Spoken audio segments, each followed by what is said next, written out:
समय बलवान होता है, ऐसा पूर्वजों से सुनते आ रहे हैं। समय के साथ साथ लोग धीरे धीरे सब कुछ भूलते जाते हैं, परंतु कुछ राजनीतिक नेता ऐसे होते हैं जो समय बीतने के बाद भी इतिहास के सुनहरे पन्नों पर हमेशा के लिए उनका नाम लिख दिया जाता है और उन्हें समाज कभी भूल नहीं पाता, जो हमेशा के लिए अमर हो जाते हैं। जी हाँ, हम आज आपको काशीपुर के एक ऐसे ही शख्सियत के बारे में बताने जा रहे हैं जिन्होंने काशीपुर की राजनीति में नए आयाम लिखे और इतिहास के पन्नों पर उनका नाम सदैव के लिए अमर हो गया।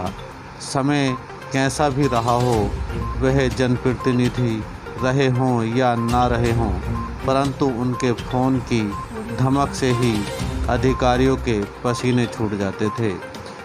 आज इस समय में जनप्रतिनिधि राजनीति में धन कमाने की इच्छा लेकर प्रवेश करते हैं।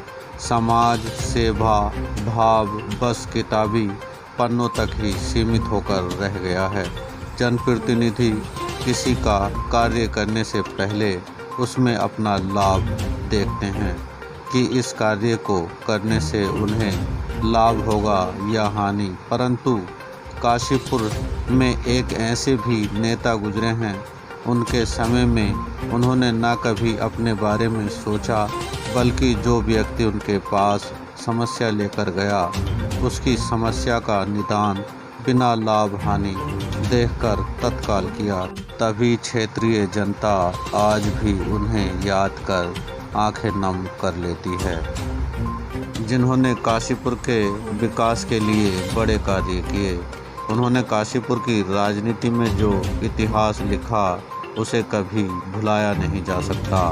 उनका नाम सदैव इतिहास के पन्नों पर अमर रहेगा। आइए हम आपको उस शख्सियत के बारे में विस्तार पूर्वक बताते हैं। नैनीताल संसदीय क्षेत्र से सांसद रहे स्वर्गीय सत्येंद्र चंद्र गुड़िया ने जीवन पर्याप्त ईमानदार और आदर्श राजनीति की। उन्होंने सिद्धांतों से कभी समझौता नहीं किया, भले ही उन्हें इसकी एवज में राजनीतिक हानि भी झेलनी पड़ी। वे हमेशा जनसेवा के प्रति समर्पित रहे और विकास के प्रति दूरदर्शी सोच रखी, जबकि हमारे नेता अपने स्वार्थों के लिए अपनी नैतिकता का भी सौदा कर लेते हैं, मगर सत्येंद्र चंद्र गुड़िया ने नैतिक सिद्धांतों से मरते दम तक भी समझौता नहीं किया और उन्होंने उन सिद्धांतों की खातिर आज वे ना होकर भी हमारे बीच में जिंदा हैं।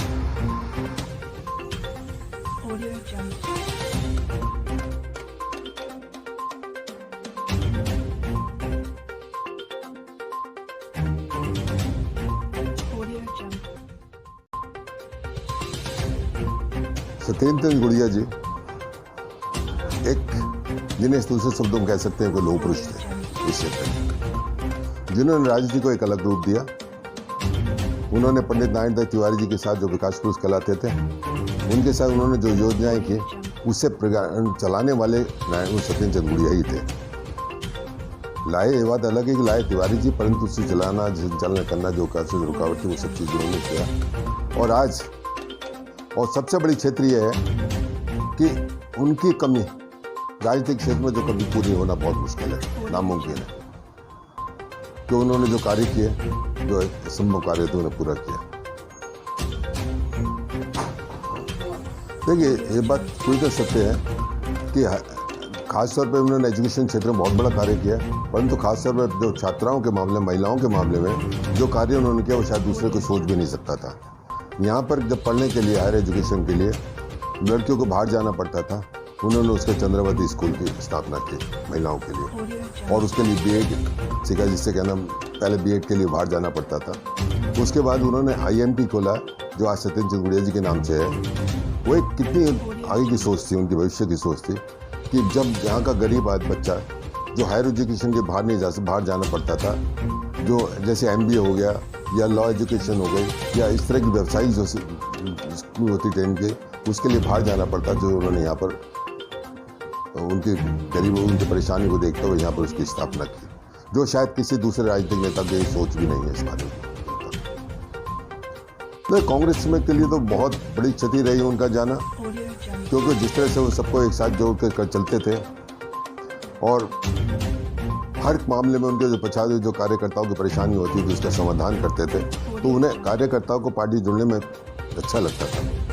क्योंकि आज का ये हाल है कि यदि कार्यकर्ता के साथ कोई मुसीबत आ जाए, कुछ आ जाए, तो सब उनके बारे में बोलने वाला कोई नहीं है।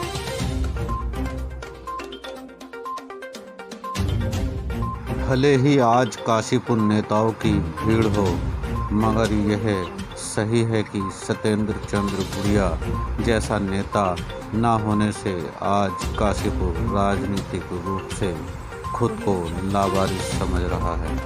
नेता भले ही कुछ भी दिखाते हों, मगर जो गुड़िया जी की डांट और टेलीफोन की बात थी, वह आज भी हमें उनकी याद दिलाती है। 13 दिसंबर 1933 को स्वतंत्रता संग्राम सेनानी श्री किशोरीलाल गुड़िया के घर में जन्मे सत्येंद्र चंद्र गुड़िया काशीपुर क्षेत्र के एक ऐसे नेता रहे जो हमेशा याद किए जाते रहेंगे। उनकी कमी को कोई पूरा नहीं कर सकता। वह साफ स्वच्छ राजनीति करते थे।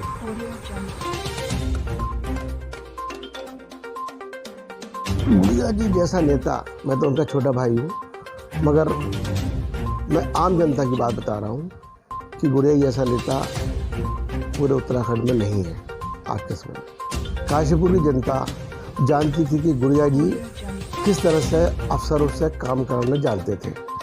जो आज के जितने हमारे जनप्रतिनिधि हैं उनमें वो बात नहीं है। जो अधिकारियों से और अपने ऊपर हाई कमान से इस काशीपुर के विकास के लिए काम करा सके।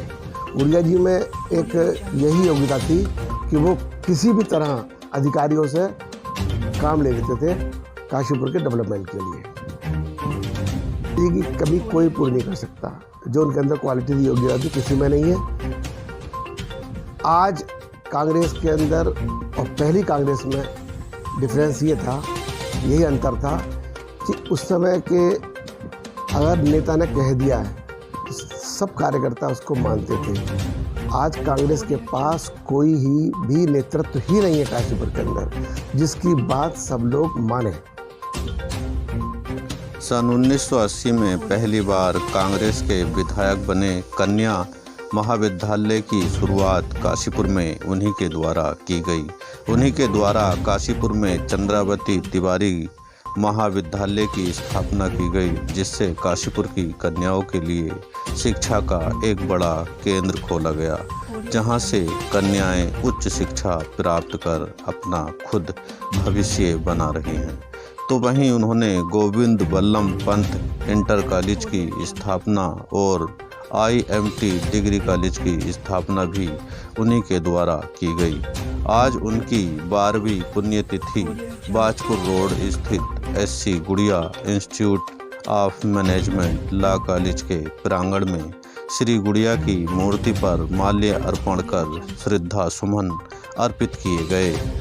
उनकी सुपुत्री दीपिका गुड़िया आत्रे बताती हैं कि उनके पिता भले ही उनके बीच न रहे हों, परंतु उनके आदर्श और सिद्धांत आज भी उन्हें नई ऊर्जा और ताकत प्रदान करते हैं।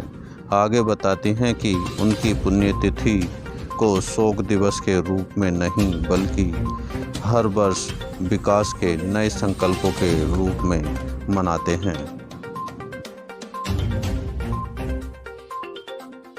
प्रेरणा उन्होंने दी है और बहुत ज़्यादा उनका जो है इस पूरे काशीपुर के विकास में बहुत बड़ा योगदान रहा है। आज उनकी हम 12वीं पुण्यतिथि मना रहे हैं, उनको याद कर रहे हैं, उनका स्मरण कर रहे हैं। और जो उनके अंदर एक हंस करके और प्रसन्न होकर के जो काम करने का उनका मुद्दा था और जो कहते थे वो करते थे, तो ये एक बहुत बड़ी बात उनके अंदर थी और वो हमें ग्रहण करना चाहिए वो गुण कि जो हम कहें वो करें।